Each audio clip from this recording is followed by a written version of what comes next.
En la bodega del alma escondida, donde ella se encuentra embebida, bodega secreta del vino adobado, interior puerta de viejos amados. La interior bodega su lugar será, donde el misterio siempre hablará.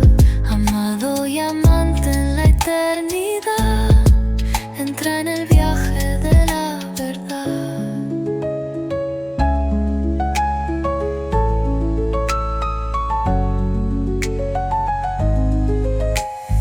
Ven y deleita el sabor y saber, la interior bodega te hará comprender.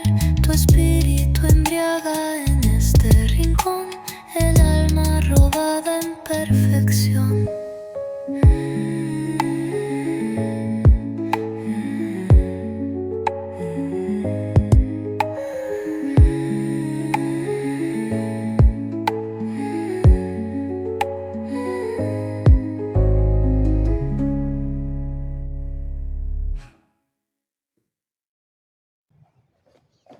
Bienvenidas y bienvenidos a todos de nuevo a un capítulo de la Interior Bodega Podcast.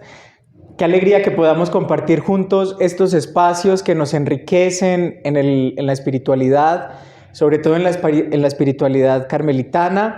Y bueno, tenemos un invitado muy especial, un hermano nuestro, un hermano de hábito, un hermano de bautismo también, un hermano de consagración. Pero antes, Yaya, ¿cómo estás? Muy bien, buenas tardes, buenos días, buenas noches a todos. Hola, padre. Hola, ¿cómo estás? Bien, gracias a Dios, Dayana. Me alegra mucho estar en este espacio de nuevo. Ya saben que es de mucha alegría para nosotros y de aprendizaje además, es de mucho provecho. Y lo ha sido durante todo este tiempo con el que llevamos el podcast, entonces estoy muy contenta también de que estés aquí y de que nos vayas a compartir de esas experiencias interiores. Gracias, para mí también es un honor pues estar aquí en este espacio de la Interior Bodega, que es un espacio que también estoy conociendo, me parece muy interesante y bueno, qué mejor que pues para compartir nuestras experiencias de Dios, ¿no? Angelito, qué alegría, gracias por aceptar la invitación. Hoy tenemos un tema que apasiona a Ángel, un tema que nos apasiona a todos.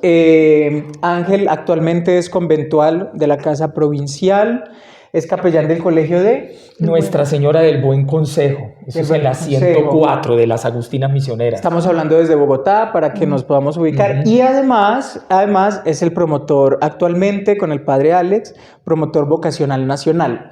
Así que al final vamos a estar dando algunas indicaciones por si alguno tiene inquietud vocacional, si alguno quiere saber qué es esto de ser carmelita o de entrar a la vida consagrada, no necesariamente a la vida carmelitana. Ellos ayudan, son los que acompañan estos procesos de discernimiento para decir yo quiero ser religioso, yo quiero ser religiosa, o por qué no, yo me quiero casar o me quiero quedar solo, sola, en fin. Este es nuestro invitado de hoy, el padre Ángel Albarracín Parada, cucuteño, así que si lo escuchan hablar muy fuerte o gritadito, ya saben que es cultural, Antes de adentrarnos en el tema, me gustaría contarles una anécdota, y es que el padre Hernando Alzate la contaba cuando iba a hablar sobre todo de la santidad. Y él decía que alguna vez él le preguntó a unos niños que si querían vivir en santidad, y la respuesta que dio el niño fue, no, porque yo no quiero pasar mi eternidad montado en una repisa. Fue la respuesta del niño. Y él formula la pregunta de, ¿cómo estamos entendiendo la santidad? Ya, y Angelito, el primer capítulo hablamos de que la Interior Bodega, el matrimonio espiritual, es también, se puede mirar ahorita como un proceso y un camino de maduración en la fe y en el camino de la santidad. Por eso es muy bello que hoy traigamos el tema de la Santísima Virgen. Vamos a hablar de María. ¿Quién era María? ¿Quién es María para el cristiano de hoy? ¿Quién es María para el cristiano de hoy? Que es una pregunta fundamental, una compañera de camino. Y Ángel hizo precisamente su investigación de tesis en María, haciendo una relación con un poema de Santa Teresita del Niño Jesús, que ya él nos irá explicando más. Ángel, ¿por qué María? Bueno, yo desde que ingresé al Carmelo Descalzo y creo que desde niño, además que estamos en el mes de mayo, ¿cierto? Además, Es una época, es un tiempo muy especial para mí a nivel personal, porque desde niño he crecido con esta experiencia, ¿no? Mariana, y muy bien creo que lo he empezado a expresar experiencia, porque es experiencia. María también se ha hecho para mí desde muy niño mujer, compañera de camino hacia la santidad. Ha sido un reto muy bonito, muy especial, y siempre me ha interesado mucho la Mariología y todos estos temas que conciernen a ella, a María. Poco a poco, pues también, gracias a la universidad, pues, y también a la espiritualidad del Carmelo Descalzo, he podido ir, ¿no? Madurando toda esta experiencia mariana, y pues qué más que me sirve para mí, para mi camino de fe, pero también ayudar a otros a hacer camino desde su propia experiencia de vida. qué bueno. Además, una imagen muy poco explorada, ¿no? Muy Exacto. presente, pero muy poco explorada en su raíz, ¿no? En su Porque esencia, sí. es su esencia. Porque María sigue estando en nuestros altares, en todos, sigue vistiéndose de reina, pero ¿eso qué significa para el pueblo? ¿Quién es María? Yo creo que sí hay que hacer una reivindicación de la figura mariana, ¿no? Porque sí que tenemos, además tenemos unas devociones hermosísimas, ¿no? Muy preciosas dentro de la iglesia, unas más populares que otras. Total. Pero sí siento que hay que hacerle como una reivindicación a la figura mariana para que se pueda entender, para que se pueda llegar a lo que tú dices, la esencia de lo que es María y de lo que significa María en el acompañamiento espiritual, por ejemplo, de lo que significa María en ese proceso espiritual que llevamos, y cómo juega o qué papel juega María allí.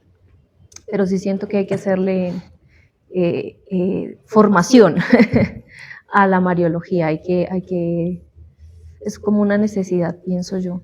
Porque sí siento que la han cogido como debate, la han cogido para aquí, para allí, a decir cosas que no ha dicho, ¿no? Entonces ponen en boca de María mil cosas, ¿no? De que se va a acabar el mundo, en fin, o sea, como de...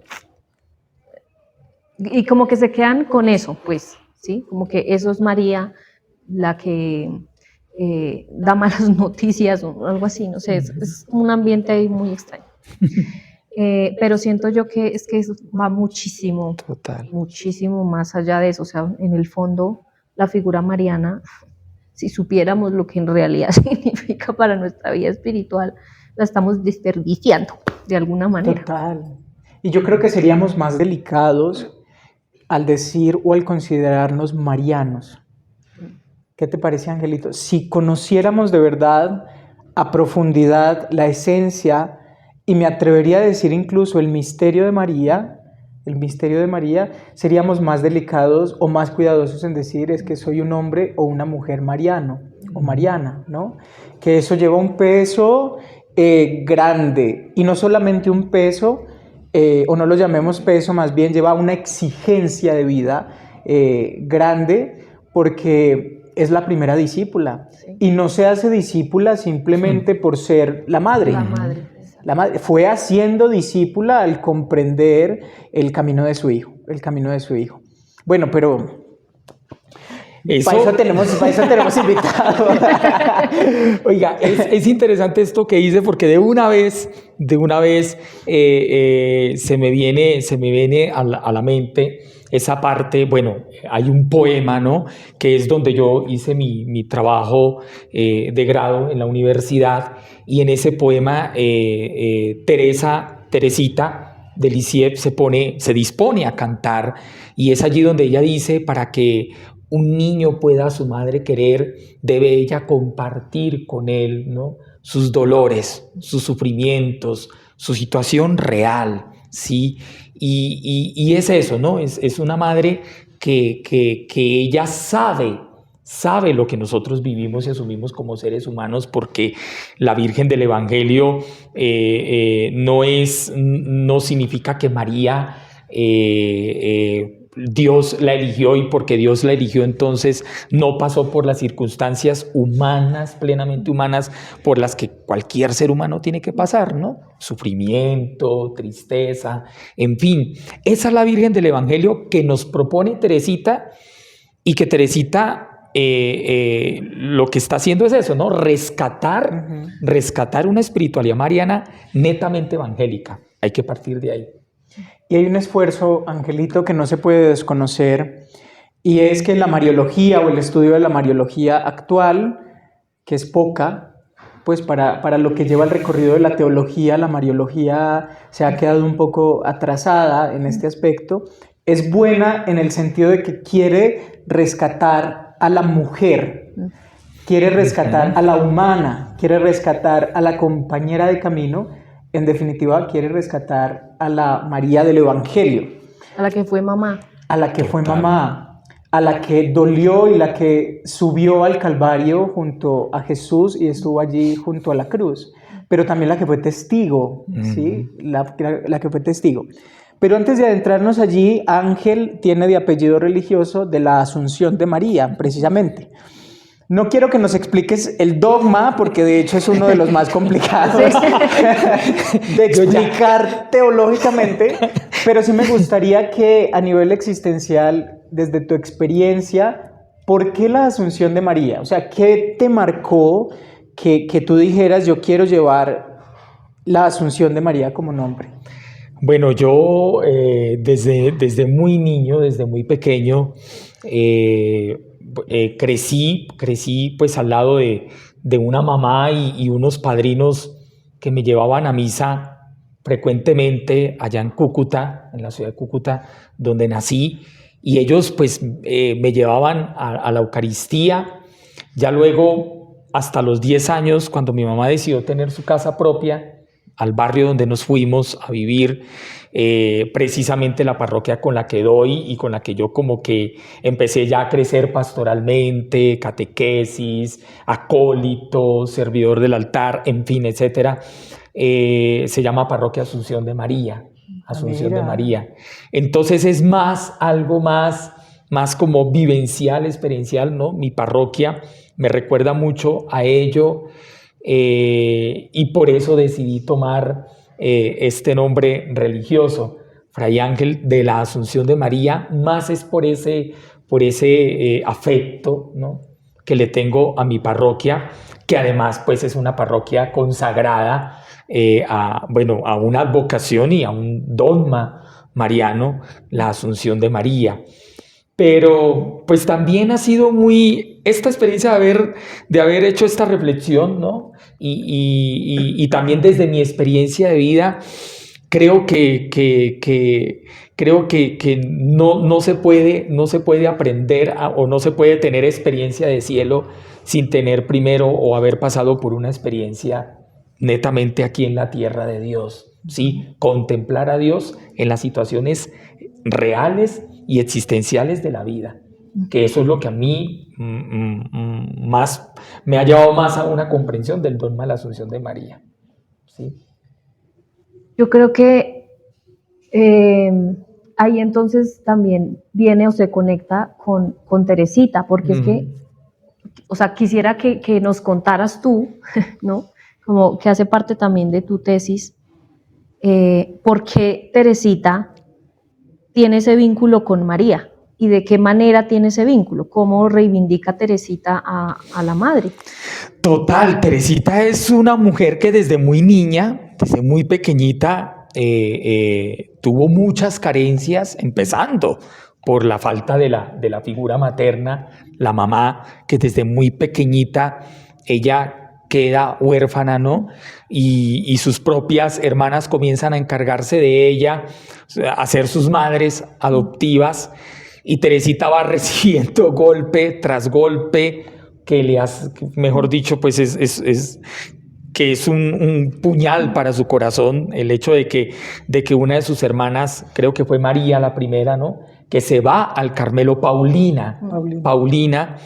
Es que todas se llaman María Paulina, María, sí, Y que además son un montón. y son un montón, pero a medida que estas mujeres, hermanas suyas, sí, se van yendo al Carmelo y van dejando otra vez de alguna manera huérfana a Teresita, porque hay que comprender que entrar al Carmelo, a la vida monástica, pues es abandonar del todo la sociedad afuera, esa realidad familiar. La realidad familiar, el trabajo, todo, porque la vida monástica pues tiene otro tinte, ¿no? De nuestras Otras madres. dinámicas, Otra dinámica. Y Teresita pues al ver que sus hermanas entran al Carmelo y nuevamente recibe un golpe, porque claro, sobre todo las que pues la habían adoptado como madres adoptivas, ¿cierto? La habían adoptado como su hija. Ella ya lo último dice, no, ya no más, estoy cansada de tantos golpes en el corazón, ¿sí? De tantas heridas de abandono. De tantas heridas de abandono, ¿ya? Entonces, por eso, pues de aquí en adelante, quiero que tú seas mi madre, ¿no? Ella como que se abandona a la Santísima Virgen María y eso le va a dar un talante a su corazón, a su mente, a su alma, a todo su ser, para comenzar a tener una comprensión muy, muy distinta de la Virgen María, de la Santísima Virgen. No, y desde acá tener una comprensión distinta incluso de la humana experiencia, ¿no? Uh-huh. Porque se van viendo ahorita unas corrientes espirituales, no sé cuál será la palabra exacta para decirlo, complejas, sí, que habría que pensar más a profundidad, pero que pareciera que quieren desligar la experiencia humana de la experiencia espiritual.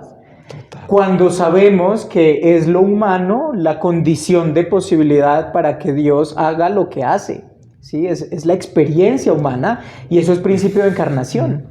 Eso es principio de encarnación. Eso te iba a decir, ¿no? Porque, pues a ver, Jesús, hay que entender que Jesús asumió nuestra humanidad, ¿sí? Y si Jesús asume nuestra humanidad, pues a ver, es para enseñarnos también cómo nosotros debemos asumir nuestra humanidad. Eso no lo tenemos a veces muy presente y además, se nos olvida. Lo hace a través de María. Y lo hace a través de María, exactamente. O sea, si Jesús realmente quisiera otra experiencia rara, extraña, pues no escogería a una persona humana para poder llevar a cabo su proyecto divino, ¿no? Su proyecto de salvación. En términos del Evangelio, no nacería como hijo de hombre. Exactamente. No sería como hijo de hombre. No sería como...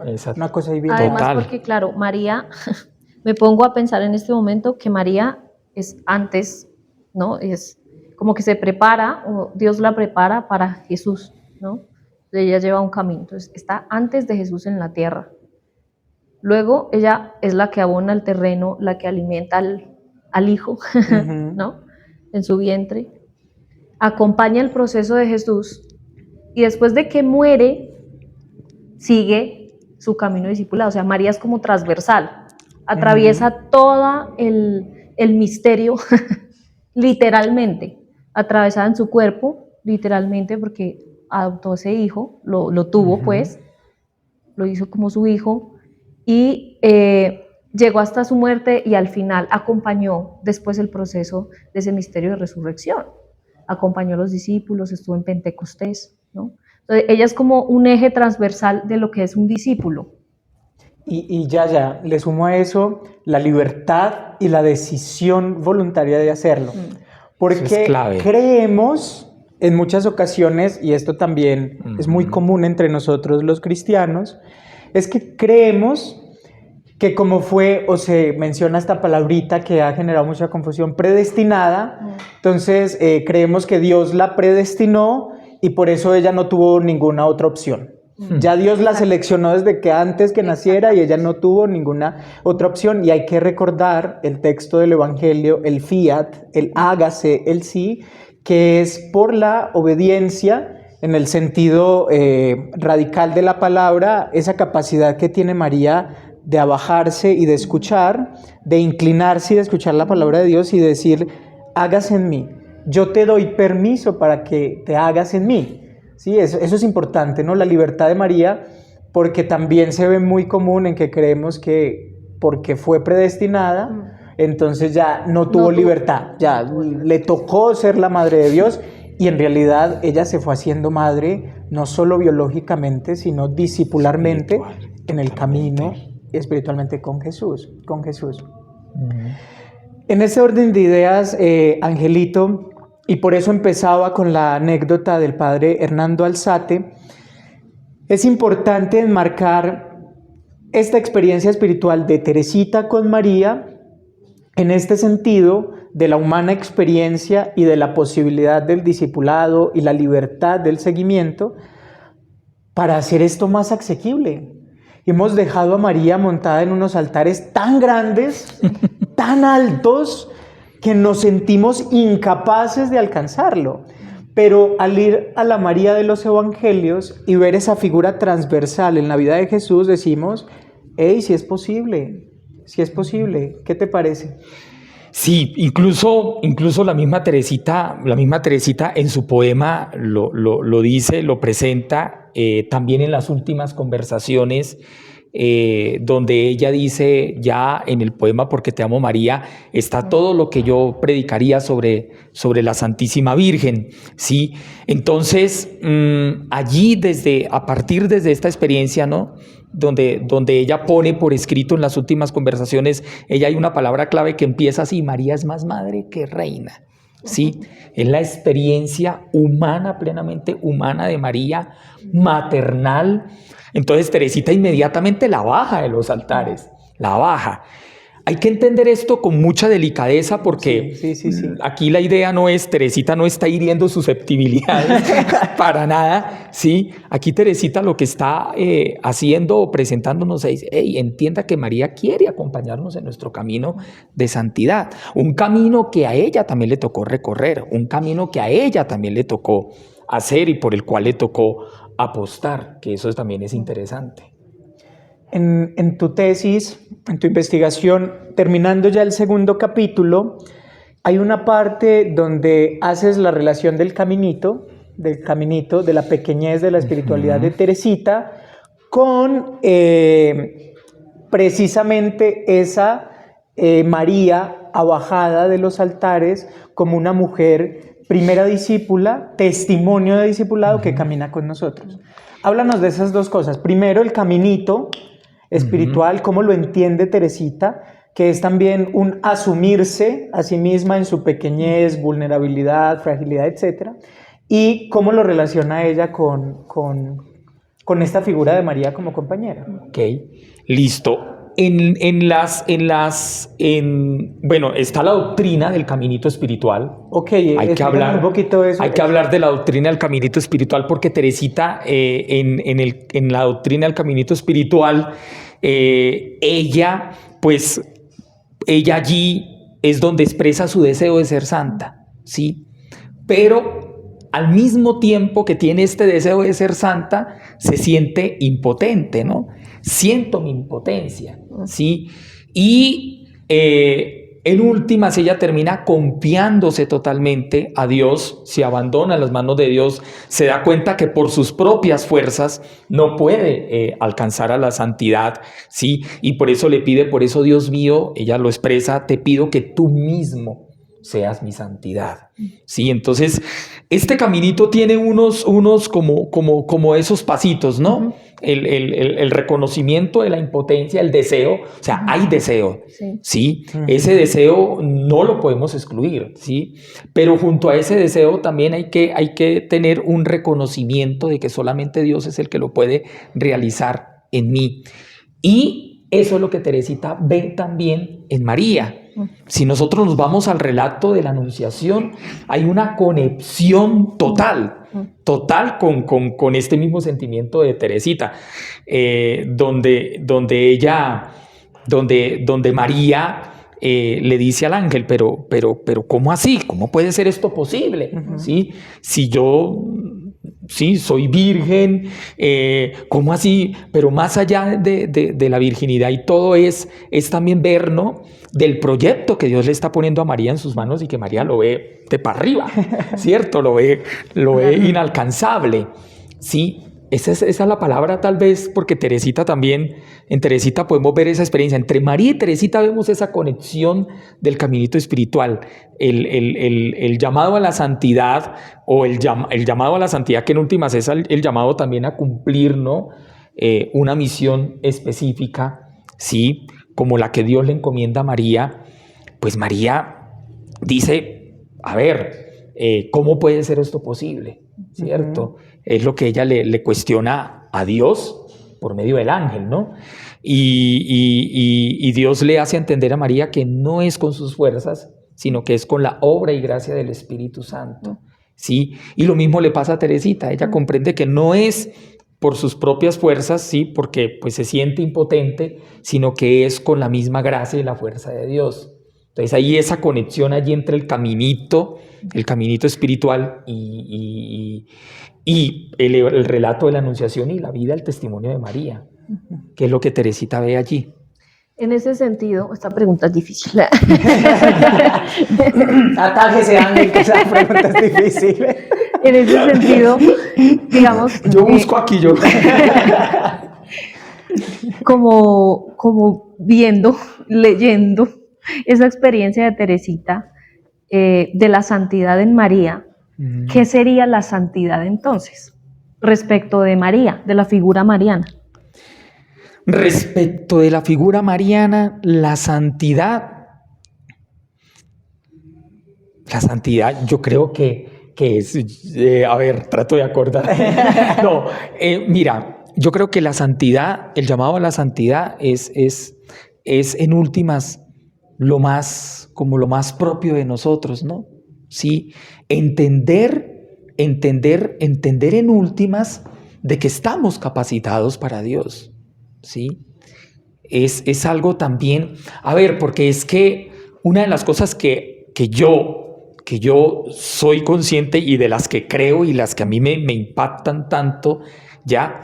Porque María es eso, María es también un prototipo, ¿no?, de la vida cristiana, es un prototipo de la vida cristiana, que todos estamos llamados a leernos en ella, y ella en medio de su imposibilidad y todo, al mismo tiempo también Dios le concede comprender a María, sí, de que no es con sus propias fuerzas, sino que es que Dios la capacita, sí, y que Dios también en últimas nos capacita a nosotros para la santidad. Es entender y comprender que estamos hechos para Dios en últimas, sí, de que hemos sido creados para Él. Entonces creo que en el fondo de María la santidad es eso. Es entender la capacidad que yo tengo de Dios. El abandono, que mira que el abandono está entre las dos, tanto de Teresita, bueno, yo creo que todos los santos.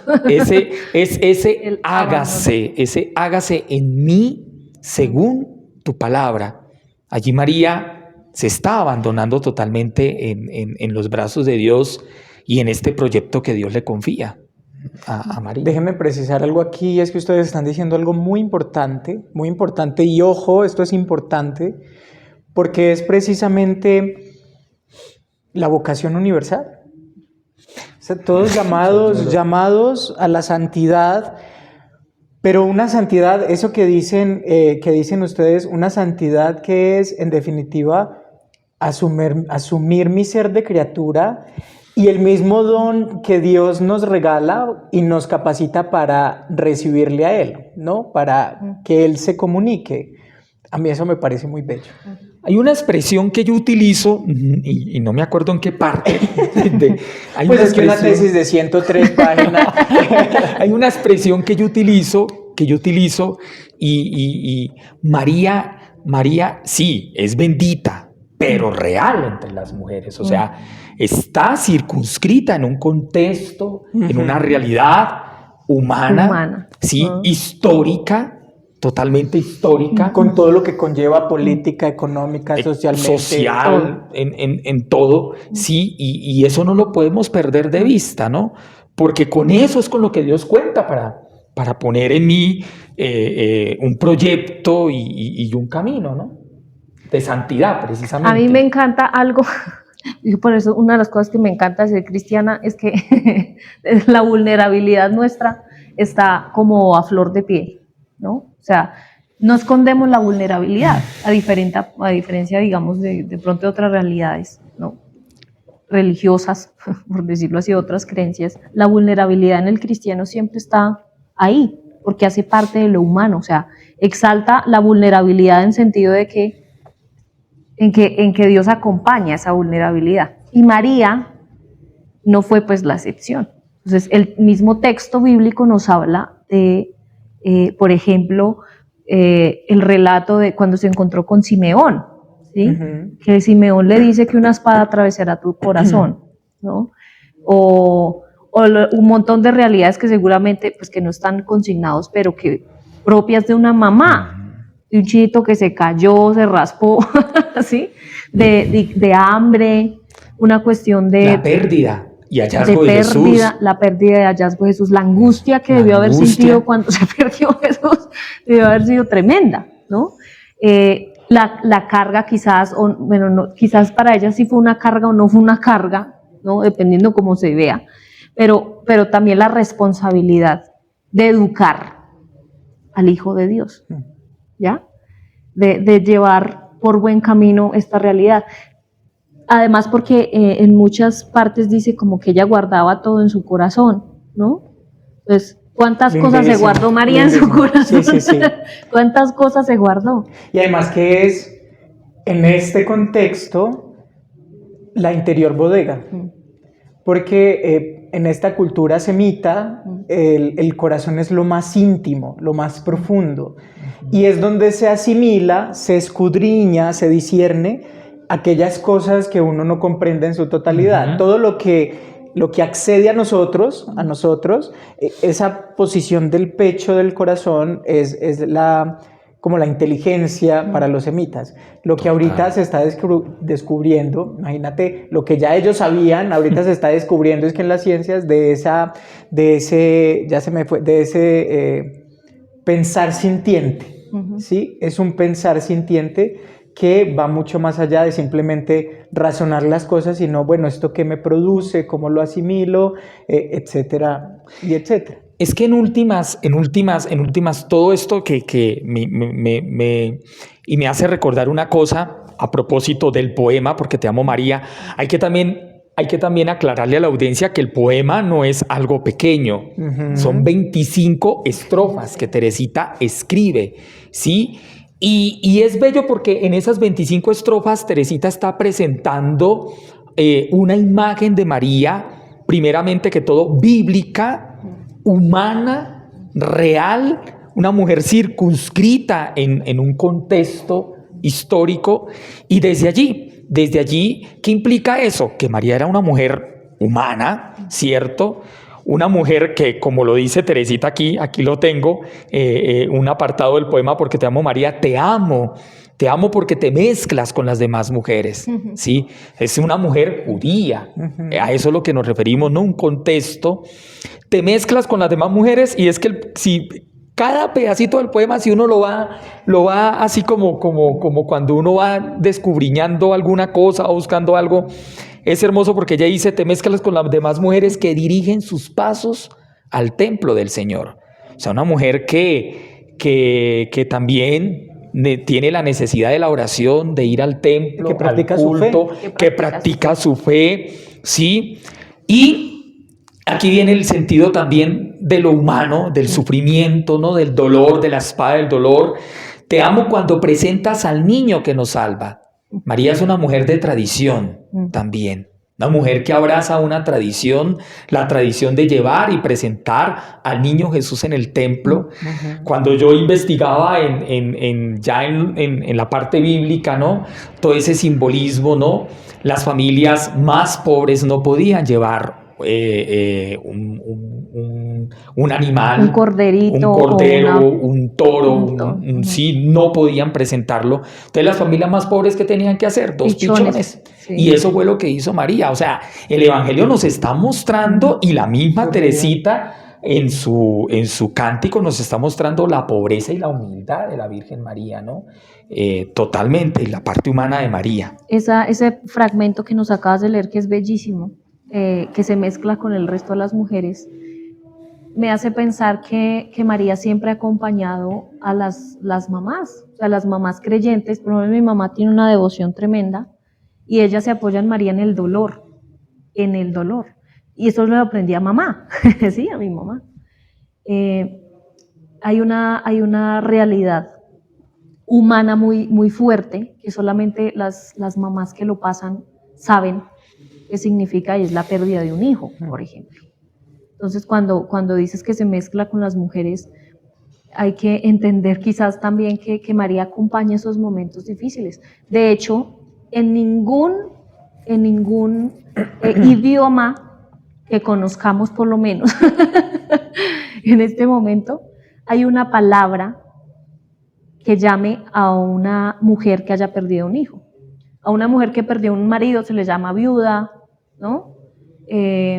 Pero no hay ninguna palabra que describa o que llame a una mujer que haya perdido a un hijo, en ningún idioma. Inexpresable. Porque es inexpresable, es un dolor profundo. Entonces, hasta en eso, mira, de mamá hasta el extremo, hasta el extremo de la cruz. Entonces, creo que esa frase me llega mucho porque digo, María, ¿cómo acompaña estos momentos de dolor? Porque ella sabe lo que es el dolor, ella sabe lo que significa. Y yo creo que si yo paso por mi vida ya en mi experiencia personal, María siempre me acompañó en mis momentos de dolor. En los momentos más difíciles que he tenido yo en mi vida, María ha estado presente y me lo hace saber de alguna manera. De alguna forma me lo hace saber. Siempre he sentido como esa compañía, y sobre todo en los momentos de dificultad, en los momentos más desafiantes de la vida. Entonces yo creo que también esa reivindicación de la madre está también por ese lado, como vinculada hacia esa realidad maternal hasta el extremo del dolor que puede experimentar una mamá. Y yo creo que aquí, qué pena, Angelito, Tranquilo. te corté el impulso. En Colombia hay un testimonio fuerte de eso. Sabemos la historia de Colombia, la desafortunada historia de Colombia, lo absurdo de la guerra, lo absurdo, porque es absurdo, como explicamos que nos matemos entre nosotros, por lo que sea, lo absurdo de la guerra,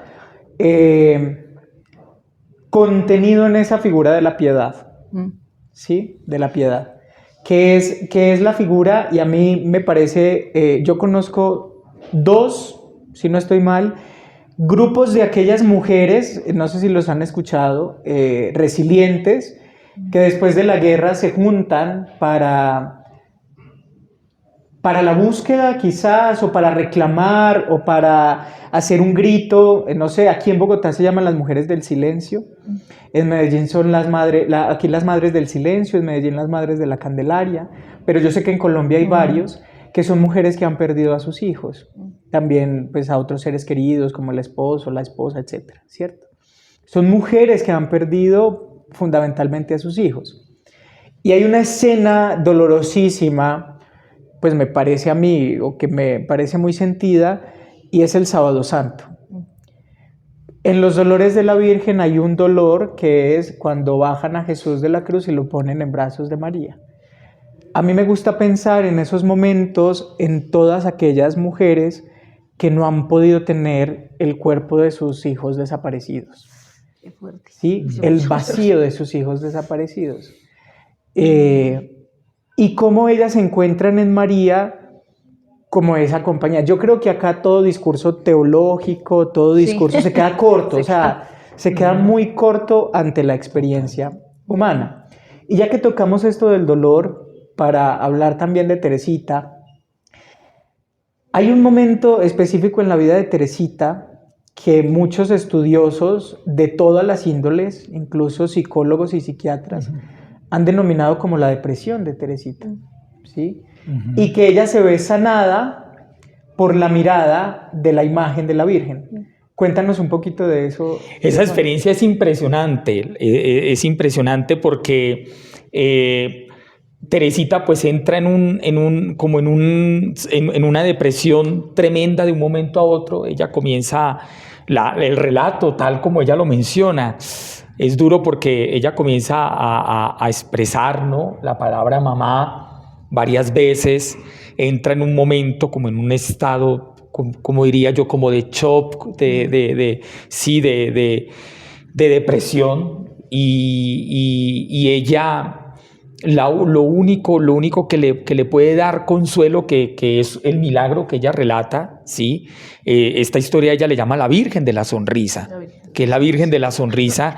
Es una imagen de la Virgen María que tienen allí en casa, ¿sí?, sus padres, su familia.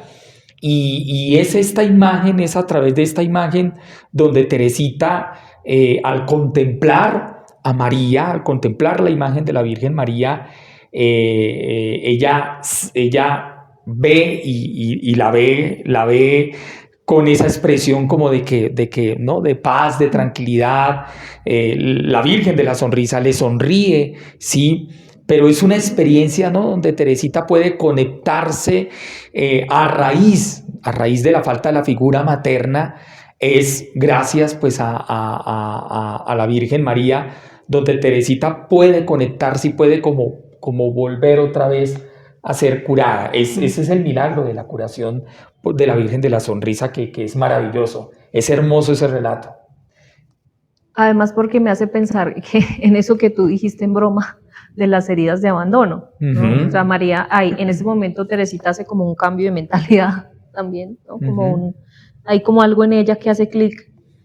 Entonces, muchas veces he escuchado esa expresión de que cuando no hay nadie más, está Dios. Cuando no tienes mamá, o cuando mamá ya no existe, está María. Entonces, eso es tan real, o sea, suena como tan frase cajona, a veces lo usamos así muy, ¿no? Lo escucha uno como tan seguido, pero es una realidad patente. Es una realidad que es verdadera. Además de eso, no solamente, digamos, en esas heridas quizás familiares o de mamá o de familia, acompaña, sino, por ejemplo, en esas realidades de ustedes como frailes, que acompaña quizás esa realidad del celibato, por ejemplo, ¿no? Como del tema afectivo. El otro día le escuché a uno de ustedes, un fraile, que María le había ayudado mucho a comprender su tema afectivo, y él se lo pidió, ¿sí? Porque es una cuestión también de voluntad, ¿sí? Le pidió a María que le ayudara, que intercediera para que pudiera vivir su vocación plenamente, en toda su afectividad. Dice, María me ha dado los abrazos que ninguna mujer puede darme, los besos que ninguna mujer puede darme. Entonces ella de alguna manera ha colmado como esa realidad, me ha acompañado en esa realidad y la ha llevado con verdadera responsabilidad y vocación. Eso me parece bellísimo, Que además el Concilio Vaticano II, cuando reformula o habla mejor sobre los votos consagrados, habla castidad y virginidad, ¿no? Es lo mismo, que es diferente al celibato, ¿sí? El celibato sí tiene una constitución más biológica, la castidad y la virginidad tiene una composición más existencial y opcional, en el sentido de que es una opción fundamental, ¿sí? Y allí podemos entender dentro del camino espiritual la virginidad de María. Hemos reducido a María la virginidad. La virginidad biológica. La virginidad biológica. Sí. Sí, la hemos reducido a la virginidad biológica. Pero en realidad María se va haciendo virgen es en la opción que tiene por la familia escatológica, por la familia del reino, por la familia que la acompaña, por hacerse y que va muy ligado a la maternidad, ¿sí? Porque de hecho, ligado la virginidad a la maternidad en términos biológicos es una paradoja, ¿sí? Sin embargo, si lo entendemos en términos espirituales, ojo, no quiero decir que María no haya sido virgen. Lo que quiero decir es que hay que comprender esto más allá de un tema biológico. No quedarnos en la forma, sino en el fondo. Exactamente, en el fondo de todo esto, y es que no es solamente virgen biológicamente, sino que es virgen opcionalmente por el reino. Que es al final lo que nuestras constituciones dicen, ¿no? Yo me hago casto por el reino de los cielos. Bueno, y eso que yo no me hago, porque la virginidad es una gracia, como íbamos diciendo. Y quiero retomar un tema en este sentido, Angelito. Hemos hablado de el aspecto humano, y yo creo que ha sido transversal en toda la conversación, de asumir la humanidad, la fragilidad, la pequeñez, como condición de posibilidad para empezar un camino de santidad, ¿sí? De la mano de Dios, abiertos pues a su presencia. Y en este sentido, preguntarte, Angelito, el aspecto de la gracia. Porque dice Teresita, sé tú mi santidad, sé tú mi santidad. Y creo que en ese sentido podríamos entender la aseveración que hace Teresita de todo es gracia. Al final, todo es gracia. Todo es gracia. Todo es regalo de Dios, todo es gracia, todo es don de Dios. En realidad, y esto tiene mucho que ver también con el acto de ofrenda al amor misericordioso, ¿no? Esta oración que Teresita es la oración 6 en sus obras completas, que allí la encontramos, donde ella totalmente tiene esta comprensión, ¿no? De que todo es gracia, ¿sí? De que solamente es por obra de Dios, y que lo único que nosotros tenemos que hacer, es disponernos a recibir o también esta misma expresión que usamos, ¿no? De dejarnos hacer por Dios, dejarnos amar por Dios, ¿sí? Dejarnos hermosear por Dios, porque la belleza que recibe Teresita, la hermosura que recibe Teresita de Dios, y lo mismo la hermosura que recibe María, la recibe es de parte de Dios, o sea, es Dios mismo el que la reviste de su santidad, y es lo que tanto María como Teresita también nos dicen a nosotros. Hey, en últimas es Dios el que te hace santo, es Dios el que quiere derramar su gracia sobre ti. Tú solamente dispone el corazón y déjate amar, ¿sí? Yo creo que si supiéramos el don que poseemos, el valor, es que esto tiene que ver fundamentalmente al final con la dignidad humana. Total. Con la dignidad humana. Mire, es que incluso cuando yo hacía este trabajo de grado, porque es algo que a mí toda la vida me ha inquietado, ¿no? Pensar en lo que nosotros realmente somos delante de Dios. Y yo creo que Teresita muy bien lo ha entendido. María, la Virgen del Evangelio, como la llama Teresita, lo ha entendido muy bien, y por eso Teresita lo presenta, ¿sí? Y en María vemos a Dios una vez más apostando por el ser humano. Y es lo que Dios ha hecho siempre, desde el principio de la creación, ¿sí? Lo que somos realmente delante de Dios, porque es que a veces es que ni eso lo tenemos en cuenta, ¿sí? Nosotros hablamos de Génesis, ¿qué hacemos inmediatamente? Nos vamos para la parte más antagónica y fea de la historia. Adán, Eva, la manzana y el pecado, ¿sí?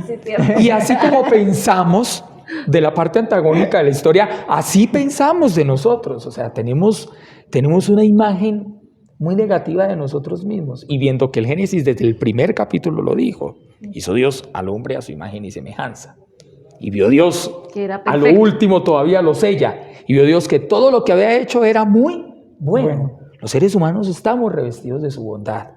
Y creo que en Lucas, en el relato de la Anunciación, lo que vemos es eso.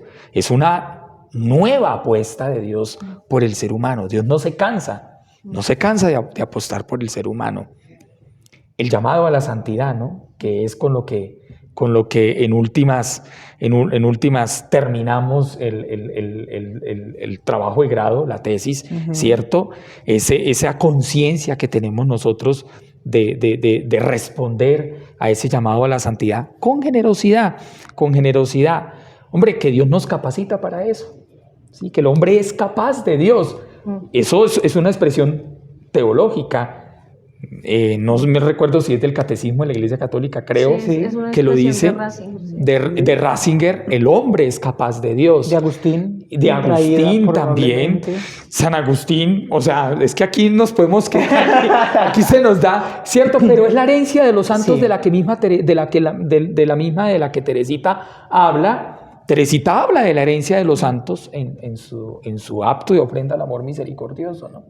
Y que lo más importante es que es posible. Sí. Y que es posible. Y es posible, y en estos términos de dignidad que se nos ha imprimido desde el principio, desde que nos ha creado Dios, desde que nos ha tocado con su profundo amor y misericordia, de que es posible. Y yo creo que evitaríamos tantas cosas. No porque nos lo prohíban, sino porque no nos hace bien, no va acorde con la misión que se nos ha encomendado de asumir, y yo creo que ahí podríamos precisar la respuesta de qué es la santidad, de asumir ese valor primigenio de bondad, asumir ese valor primigenio de bondad. Bueno, Ángel, como lo dices, aquí nos podríamos quedar toda la noche, pero a mí me gustaría que terminaras con una partecita del poema de Teresita, que lo leyeras. ¿Alguna partecita que nos quisieras compartir? Bueno, una de las que a mí más Tú tranquilo, busca en tus 103 páginas alguna de las 25 estrofas. Mientras buscas, a mí lo que me queda de hoy es, oiga, para mí es tan de provecho, yo creo que es más de provecho para mí que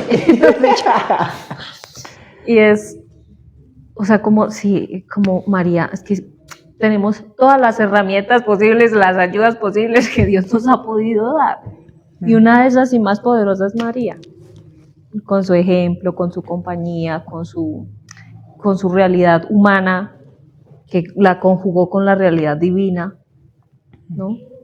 Como esa dignidad, o sea, me llevo también una responsabilidad, un compromiso de que ese camino de María es posible en el sentido en que lo hizo Teresita. Exacto. Del abandono, del puro y físico abandono, que a veces hablamos mucho del abandono, pero a la hora de la verdad nos angustia cualquier cosa. ¿Ya? Entonces creo que me llevo eso, o sea, me llevo hoy eso, pero arraigado en el alma de verdad. Gracias, María. ¿Te ibas a decir algo antes de...?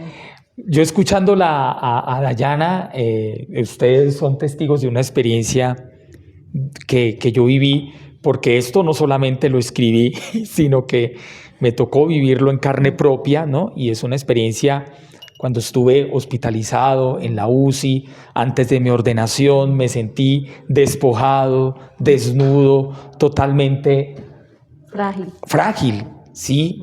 Y es allí donde yo dije, pareciera como si lo que yo escribí,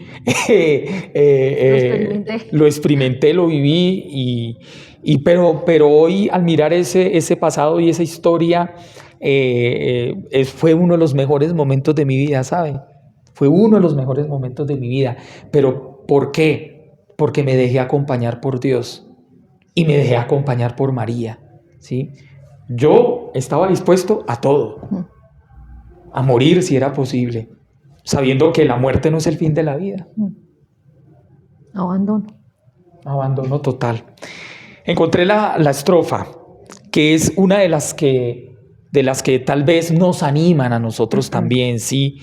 nos animan a todos los que nos sentimos humildes, los que nos sentimos pequeños, los que nos sentimos, sí, que reconocemos que nuestra impotencia, así como Teresita se sentía impotente, ¿no?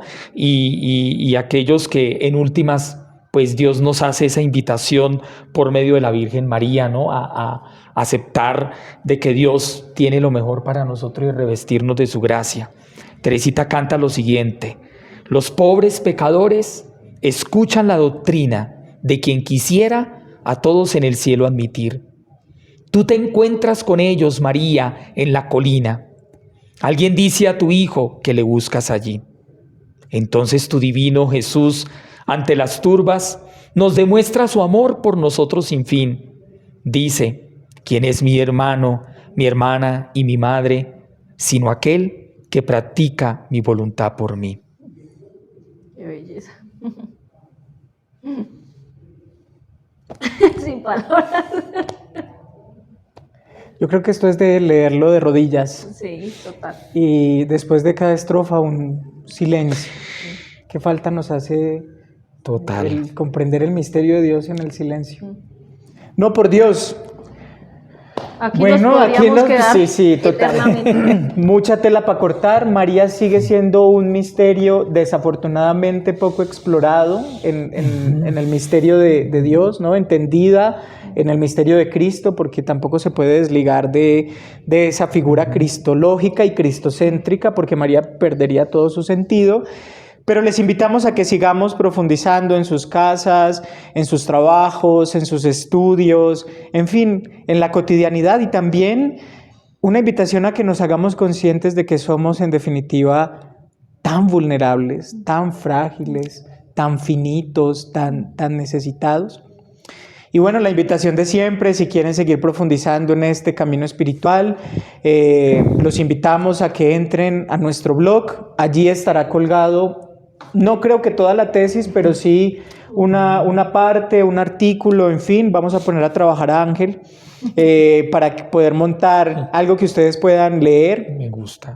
Entonces, nada, muchísimas gracias. Vayan allí, Instituto Carmelitano de Espiritualidad .com, sus cursos, todo lo que tiene. Yaya también está ofreciendo unos cursos que pueden allí preguntar. Si quieres preguntar, y ella les estará Teología diciendo. Interior se llama el Teología Interior. .com. Ajá. O sea, herramientas tenemos. Que no las usemos es otra cosa. De nuevo, muchas gracias, Angelito. Gracias. Muchas gracias. No, a ustedes Muchas gracias. muchísimas gracias por la invitación. Qué rico haber de verdad, pues, haber conversado con ustedes sobre este tema que realmente, pues, la invitación también que les tiendo a la audiencia es que no dejen de acercarse a una espiritualidad mariana totalmente, pues, aterrizada, humana. ¿Por qué? Porque les digo, mire, bájense a María de los altares y más bien díganle: María, acompáñame en mi camino de fe, en mi camino de vida. Caminemos juntos. Caminemos juntos, porque María es para eso se la entregó al discípulo amado de la cruz. Así es. Bueno, muchas hasta gracias. una próxima. Suscríbase, comente, comparta, que eso nos ayuda mucho también para sostener también este espacio. Muchas gracias.